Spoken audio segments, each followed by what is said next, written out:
tudo bem? Eu sou Letícia Osório, repórter de SG aqui da revista Exame, e hoje a gente está aqui para mais um videocast Negócios Sustentáveis. Eu tenho aqui para conversar comigo hoje o Eduardo Feilauto, que é diretor de sustentabilidade e do Instituto Lojas Renner. Oi, Edu, tudo bem? Tudo bem, Lê? Prazer estar aqui contigo. Obrigado pela oportunidade. Prazer meu, obrigada por aceitar estar aqui com a gente. Eu tenho algumas perguntas aqui para a gente conversar hoje, mas acho que a gente já pode conversar falando um pouco sobre esse legado de sustentabilidade que a Lojas Renner tem por todo o Brasil. Queria que você me contasse um pouco de como que você vê hoje o papel das Lojas Renner nessa construção de uma moda mais sustentável e também dessa questão de construir um legado para a sustentabilidade na moda e de impactar até mesmo os consumidores com essa questão. Legal, Lê. Bom, importante que se diga, dando um pouco de contexto, que o valor sustentabilidade ele já está há bastante tempo na companhia, né? Então, é um valor corporativo. Em 2013, a gente colocou como um valor. Antes disso, a própria Constituição, a fundação do Instituto, começou a trajetória, então, de todo o nosso aspecto de responsabilidade social. E, obviamente, a gente tem uma cadeia de valor bastante extensa, não produzimos as peças, temos uma cadeia, então, que nos suporta em relação à produção dos produtos. E desde lá a gente também vem construindo com as associações um legado de certificação socioambiental. Mas a condição de ser constituído um valor corporativo foi muito importante. A gente começou a estabelecer metas, a gente estabeleceu estratégia, moda responsável. A área passou a ser uma área de sustentabilidade também em 2013. E a gente agrupou e entendeu muito bem quais eram as iniciativas importantes, falando muito da condição técnica, que a gente usa o termo materialidade, né, aquilo que era importante a gente desdobrar para a nossa cadeia, já que nas nossas operações, essas iniciativas elas começaram há algum tempo antes de 2013, mas a gente colocou aí como uma estratégia da companhia a condição do moda responsável, né, a estratégia moda responsável atrelada à estratégia da companhia. E hoje a gente está no segundo ciclo de compromissos públicos, em que a gente tem definido dentro da estratégia 3 R's, né? Ser referência em moda responsável, ser referência em experiência, encantadora e também ser referência em moda responsável. Então todo o nosso desdobramento está muito atrelado a essas condições estratégicas. A gente se coloca muito numa responsabilidade, né, de ser um agente de transformação do ecossistema de moda no Brasil, né, já que hoje a gente tem uma extensão muito grande, somos a maior varejista, né, do Brasil, dentro do ecossistema de moda. Isso é bastante importante, né, a gente trabalhar dentro de uma condição de qual é a nossa responsabilidade, né, para que realmente a gente consiga conduzir de uma forma muito colaborativa. E esse esforço, né, da jornada de sustentabilidade é um esforço colaborativo, principalmente quando a gente fala dessa condição de desdobrar o conhecimento, as práticas e as políticas e fazer trocas muito importantes com a cadeia de valor, né. Maravilha. Vai para a próxima pergunta. Uhum. Bom, maravilha. A Renner tem metas de atingir a neutralidade de carbono até 2050 e também de ter 100% de roupas sustentáveis até 2030. Queria que você me contasse quais são os principais desafios nessa trajetória até atingir essas metas e como que vocês trabalham para dia a dia chegar um pouquinho mais perto desses números. Legal. Bom, ponto de partida é interessante eu colocar que as nossas metas do primeiro ciclo, elas trabalharam muito essa condição de avanço para os temas de mudanças climáticas. A gente atingiu a nossa transição energética, olhando o que é as nossas operações, né, então lojas, CDs, nosso headquarter, nosso escritório. Isso era um compromisso público, também reduzir as nossas emissões em 35%. Quando foi lançado era 2018, né, essa meta para atingimento em 2022. A gente conseguir fazer a transição também de matérias-primas, olhando muito especificamente o algodão, comprar, né, adquirir peças a partir de uma origem 100% certificada, e também a gente atingiu 80% de produtos menos impactantes. Então, partindo desse princípio, hoje a gente tem a cada 10 produtos, né, que são vendidos na parte têxtil, 8 com algum atributo. Esse atributo de sustentabilidade ele passa por uma condição ou de matéria-prima ou de processo. Na matéria-prima tem o algodão certificado como um atributo, mas também a gente tem hoje praticamente 90% da viscose vinda de origem certificada, em que o impacto, né, ele é bastante reduzido, o que gera aí uma condição super positiva para a biodiversidade, para todo o aspecto de origem, né, dessa matéria-prima. E aí, quando a gente estabelece o segundo ciclo, ele já está muito condicionado às metas climáticas, olhando os 2 pactos da ONU, né.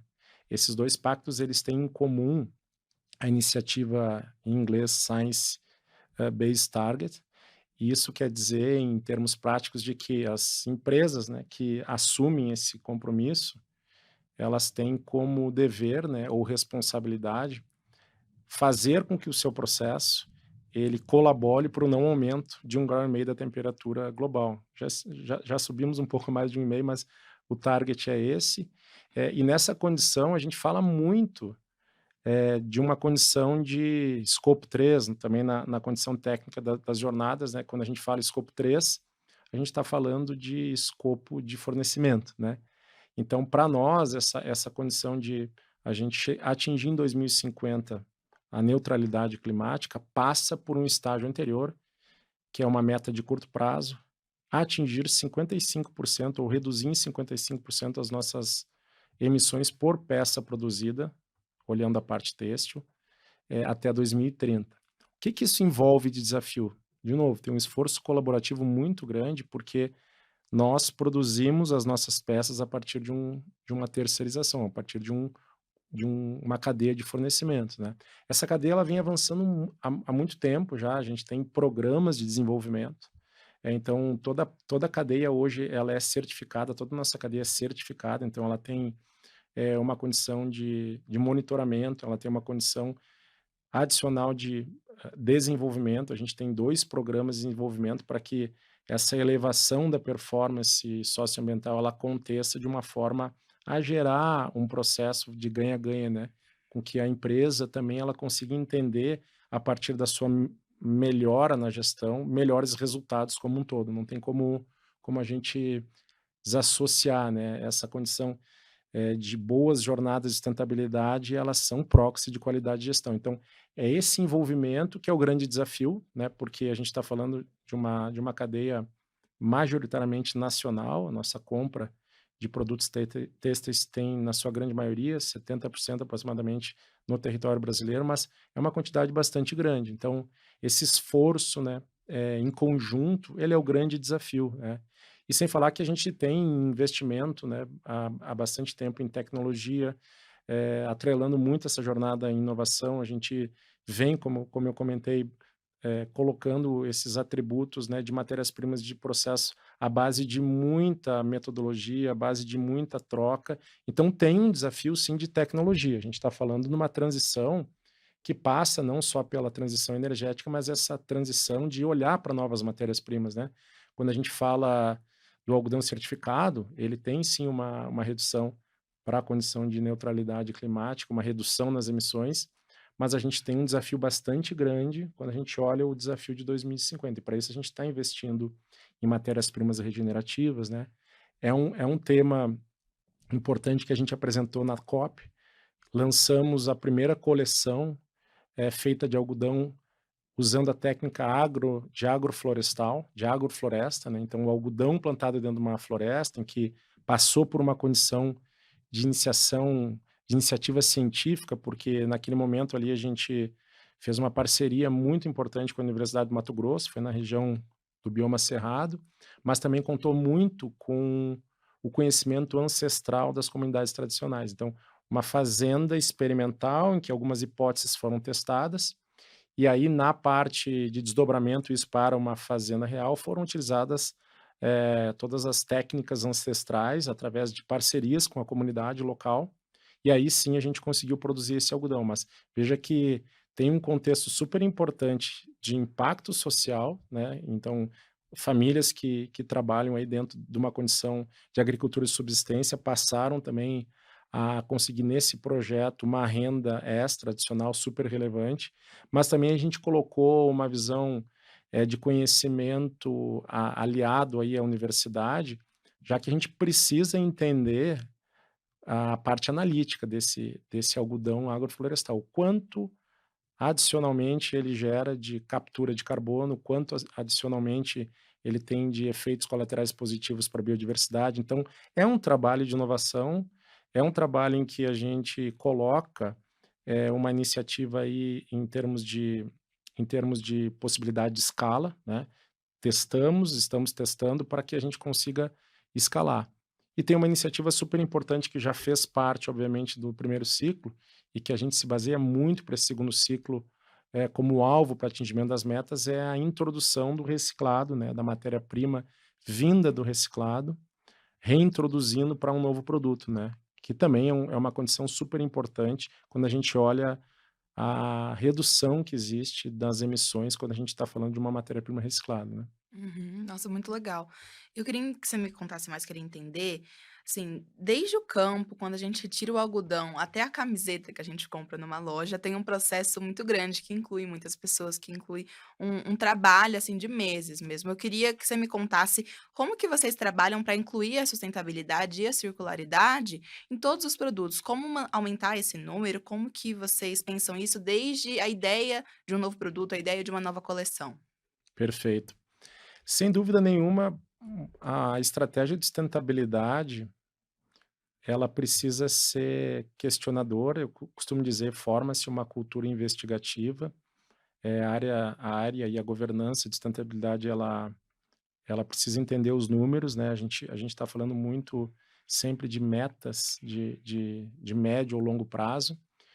E o que a gente vem modelando nesse sentido é entender também um processo ou entender novos processos, novos indicadores que possam definir o que que é a qualidade, o que que é assertividade, o que que é sucesso de uma coleção. E quando a gente fala nesse contexto, a gente tem discutido muito a questão de repensar o design, né. Então, parte da resposta que eu trago para ti é essa seleção otimizada, intencional de matérias-primas com menor impacto, ela é parte do processo. E a gente entende que teve um cumprimento super positivo no primeiro ciclo. Esse segundo ciclo, ele traz como meta um desafio maior. Veja que eu comentei, né, 80% nós atingimos no ciclo anterior, que findou em 2022, e agora, no advento do segundo ciclo, nós temos que atingir 100%. Mas 100% direcionado para temas, para atributos que vão ao encontro da redução de emissões, porque ele é muito balizado pela nossa estratégia climática, esse segundo ciclo, quando a gente fala do pilar de soluções circulares e regenerativas. Se a gente não repensar o design, se a gente não questionar a forma como a gente está constituindo a peça, porque produção é externa, né? Contamos com fornecedores, mas o desenvolvimento é parte da nossa operação interna.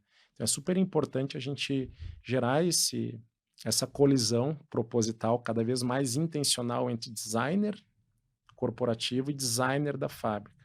O paradigma da fábrica ele está intrínseco dentro do desenvolvimento da coleção.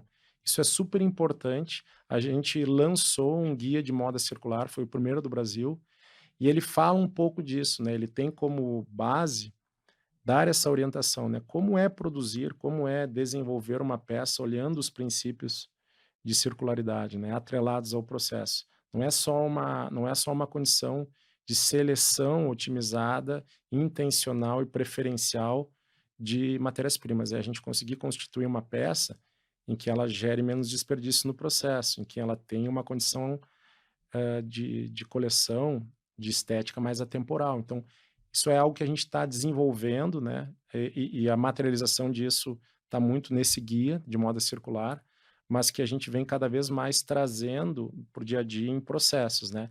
Essa própria condição de gerar um conhecimento tácito através da da maior intensidade de relação entre o designer e a fábrica é o grande legado, né. A partir daí a gente acredita, através do guia dando a orientação, né, o guia de moda circular, dando a orientação dos caminhos, a gente acredita que vai acontecer a transformação, né. Uhum, maravilha.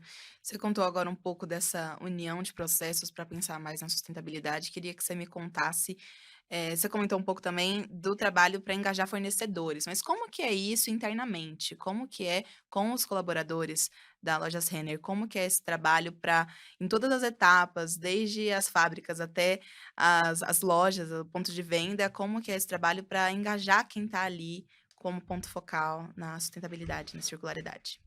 Bom, eu comentei contigo que, vamos dizer assim, a parte interna, né, a nossa operação, por a sustentabilidade ter sido incorporada como valor em 2013, a gente ter já 2 ciclos de compromissos públicos, ter uma estratégia moda responsável colocada em pilares, entendendo muito bem quais eram os pontos a serem trabalhados, a gente passou já passa, né, alguns anos por um processo de engajamento contínuo.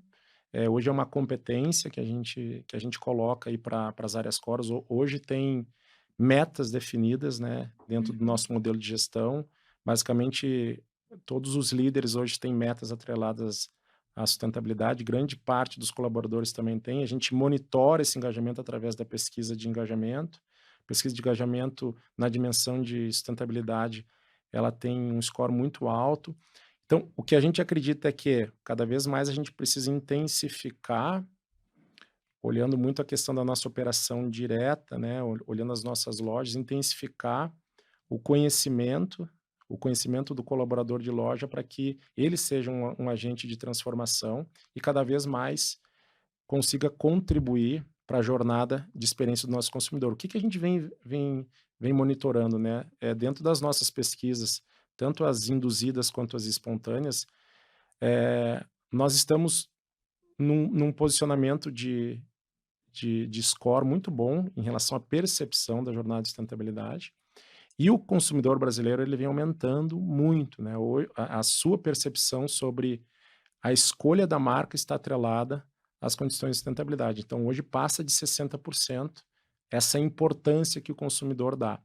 É claro que a gente vem, como eu falei, trabalhando para que cada vez mais isso se intensifique através de uma maior conscientização. O que a gente vem fazendo então é, com esse oferecimento de produtos, né, com atributo, né, 10 a cada 8 produtos que a gente oferece hoje e coloca dentro da jornada do consumidor, ele tem algum atributo e ele é sinalizado, né. Ele é sinalizado com uma informação de tag, né, o que que é aquela característica. Cada vez mais o colaborador vem induzindo essa jornada, né, dentro da jornada de experiência do consumidor. E super importante também está que a gente vem trabalhando também dentro de uma condição de ambiente construído. As nossas lojas, elas hoje têm uma característica super importante, né, a gente definiu a primeira loja circular do Brasil quando lançamos 2 lojas conceitos, tá, e a partir desta loja conceito, hoje a gente revisou os nossos manuais construtivos e todas as nossas lojas, né, as que a gente reforma e as que a gente lança a cada ano, elas já têm essa condição atrelada. O que quer dizer uma loja circular? Hoje, a partir da concepção que a gente construiu nessas lojas conceito, a gente fez uma revisão sobre todos os materiais que a gente utiliza, então, materiais que sejam reciclados e recicláveis. Nossa mobília, ela traz essa condição, usando basicamente materiais que possam ser reciclados e que vieram de uma origem reciclada. A gente buscou uma otimização no uso de materiais, então boa parte das lojas já não possui mais gesso. Isso colaborou muito para a questão do potencial, redução do potencial de aquecimento global. A gente trabalhou também a modularidade dos móveis e da própria iluminação para que a qualquer mudança que possa acontecer ou deva acontecer na estratégia de visual merchandising, a gente não precisa fazer uma reforma. Então, o que que isso quer dizer? Uma table pode virar, pode virar um móvel de parede. Uma iluminação sendo móvel, ela aceita qualquer adaptação desta mobília para que a gente consiga trazer a melhor performance do produto em termos de visibilidade. Isso ajudou bastante na pegada ambiental da loja. Esses são alguns exemplos, mas ela trabalhou bastante os atributos olhando a metodologia de análise de ciclo de vida, tá. Então, este ambiente, em que a gente monta, em que a gente cria, em que a gente estabelece para o consumidor é super importante. Sem falar os programas que a gente tem também em loja, né, de logística reversa. Fomos a primeira empresa do varejo em 2011 a estabelecer para todas as lojas, a logística reversa de frascos e embalagens de perfume, e desde 2017 a gente trabalha na grande maioria das lojas, olhando unidade de negócio lojas Renner, com o programa de logística reversa para peças usadas dos clientes, peças têxteis. Então, é um ambiente que precisa conversar, que precisa expressar essa consciência, essa responsabilidade sobre os temas de sustentabilidade para que cada vez mais aumente essa percepção do consumidor, né. Uhum. Você foi falando, eu fui percebendo, é uma coisa de cultura que vai sendo aplicada para diferentes áreas do negócio, mas que hoje já chega no consumidor com mais facilidade também, né, essa percepção da Sem moda dúvida. sustentável. E faz muito link com o que tu perguntou, né, como é que vocês trabalham hoje, internamente? Eu acabei nem comentando um pouco do desdobramento de engajamento para a cadeia de valor, posso comentar um pouquinho, mas Hum. veja que esse é um exemplo da loja circular, tá. Essas revisões do manual construtivo, do estabelecimento arquitetônico da loja, ele acontece de tempo em tempo, é normal, né, é uma dinâmica do varejo a gente estabelecer melhores ambientes, aquilo que com o tempo a gente vai aprendendo e até pela escuta com o cliente, pelo posicionamento do produto, diferença entre as lojas e a gente vai vendo como é que isso pode se adaptar dentro de um modelo de arquitetura e de construção. E quando a gente passou em 2017 por um ciclo, o próprio time do departamento de arquitetura disse: "Pô, mas este é um momento da gente fazer uma revisão de ambiente construído, do nosso manual, olhando de uma forma muito aprofundada os temas de sustentabilidade". Partiu do próprio time. Então, para nós que trabalhamos a governança, né, de sustentabilidade, é exatamente um sinal de que a cultura ela está sendo estabelecida, ou ela está estabelecida na sua grande parte, sendo motivada, né, sendo estabelecida pelos temas de sustentabilidade também, né. Uhum. E esse impacto, você falou da cadeia de valor, vou ter que perguntar. Aham. Esse impacto para além da área interna, dos times, dos colaboradores, também chega na cadeia de valor, também chega no consumidor? Como que é isso? Então, a gente já vem estabelecendo as práticas de desenvolvimento com a cadeia há algum tempo. Isso começou em 2016, a gente sai então de uma ou faz uma transição, né, para um aspecto que era muito voltado à responsabilidade, né. O que eu quero dizer com isso? O nosso relacionamento com a cadeia era a partir de auditorias, a partir de monitoramento. Então toda a parte de requisitos legais, tanto ambiental quanto social, a preservação, né, máxima ali dos direitos trabalhistas dos fornecedores, dos colaboradores dos fornecedores. Então, realmente um protocolo de auditoria, contando também com o suporte, né, da BVTEX, Associação Brasileira do Varejo de Texto, que, somos associados, um dos fundadores, em que também se estabelece uma certificação para a condição socioambiental no que tange o requisito legal, tá. A gente começou a estabelecer uma discussão diferente, então, que sai do bloco de responsabilidade, aquilo que é legal, para uma condição além do requisito legal, aquilo que é performance, aquilo que é estabelecer uma gestão, que é estabelecer planos de atingimento, que é realmente a gente conseguir, construir um legado em relação às questões socioambientais. Então, para isso a gente colocou um aspecto de desenvolvimento da cadeia, então começamos trabalhando, diretamente com o nosso fornecedor, então temos o programa Rede Responsável que conta com consultorias, não só dos times do meu time, do nosso time de sustentabilidade, mas também com consultorias externas que passam conteúdo, que aproximam as nossas políticas corporativas da política corporativa, do fornecedor, e consultorias que, em loco, ajudam na aplicação daqueles conceitos, né. Obviamente, isso muda também a dimensão do monitoramento. Hoje o nosso monitoramento ele continua, mas ele também faz uma transição para aspectos de gestão, porque vai acontecer e aconteceu um amadurecimento da cadeia. Então hoje, cada vez mais a gente monitora a gestão de performance dos temas socioambientais do fornecedor, porque por trás disso tem esse arcabouço, né, tem esse aspecto de projetos que a gente faz. Então assim, é sim um conteúdo, uma disciplina de desenvolvimento, mas toda essa transição que a gente falou de matérias-primas, de processos, ela acaba sendo feita do ponto de vista de problema baseado problemas resolvidos a partir de projetos, né. Uhum. Então, assim, como que a gente hoje consegue atingir, na grande maioria do nosso denim, do nosso jeans, mais de 80%, ele é considerado com baixo consumo de água, através de uma metodologia que a gente criou, proprietária, certificamos de terceira parte, o fornecedor precisou estabelecer uma infraestrutura. Por quê? Porque todas as peças, elas são de denim, são medidas, a quantidade de água, o consumo de água, é feita a medição. Para isso precisa uma infraestrutura. Segundo passo, a partir da medição surgem as oportunidades de redução. Então foram anos de trabalho para estabelecer a metodologia, para ter infraestrutura, e agora a gente colhe o resultado. Em paralelo a isso, aconteceu esse desenvolvimento, aconteceu esse aspecto transversal de colocar todo mundo na sala, entender o porquê daquilo, né, engajar no propósito, para daí sim isso virar mão na massa, virar realmente um processo que hoje é monitorado pela nossa equipe de conformidade de fornecedores. Então, é um monitoramento, mas um monitoramento de performance, né. Maravilha. E como que o consumidor reage a tudo isso? Hoje a sustentabilidade já é um dos pontos que o consumidor leva em conta? Como que você vê o cenário, pensando mesmo em Brasil, em público que consome a Renner? Então, dentro da nossa metodologia de NPS sustentabilidade, eu comentei um pouquinho aqui do quanto que a gente consegue ver o crescimento dessa conscientização.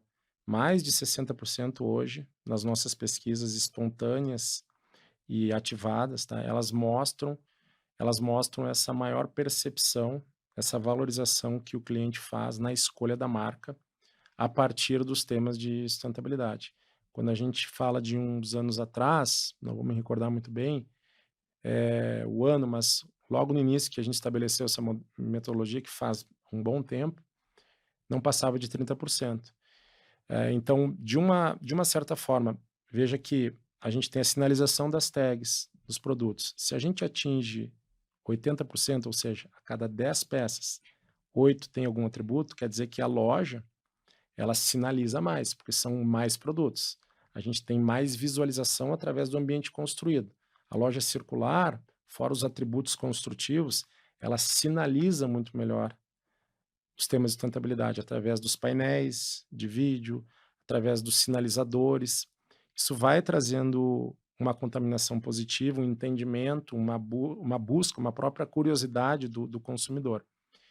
E, obviamente, a gente vem há alguns anos lançando essas campanhas especiais, as coleções cápsulas, como essa que a gente lançou na COP, elas passam por uma mobilização que a gente faz nas nossas mídias, nos nossos canais digitais de venda. Todas as peças elas têm uma sinalização dentro do nosso e-commerce.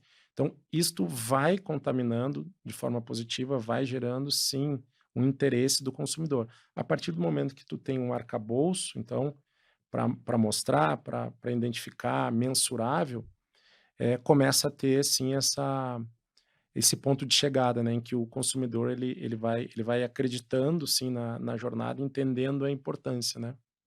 Maravilha. Ah, Edu, muito legal conhecer mais os projetos das iniciativas da Renner. Queria te agradecer pela participação hoje, muito bom conversar com você. Que legal. Da mesma forma, muito legal mesmo. Espero poder contar aí com essa participação mais vezes, porque foi bem bacana. E obrigada também você que assistiu esse vídeo até o final. Você pode assistir mais vídeos da Exame aqui pelo YouTube e também os nossos conteúdos em exame.com. Obrigada e até a próxima.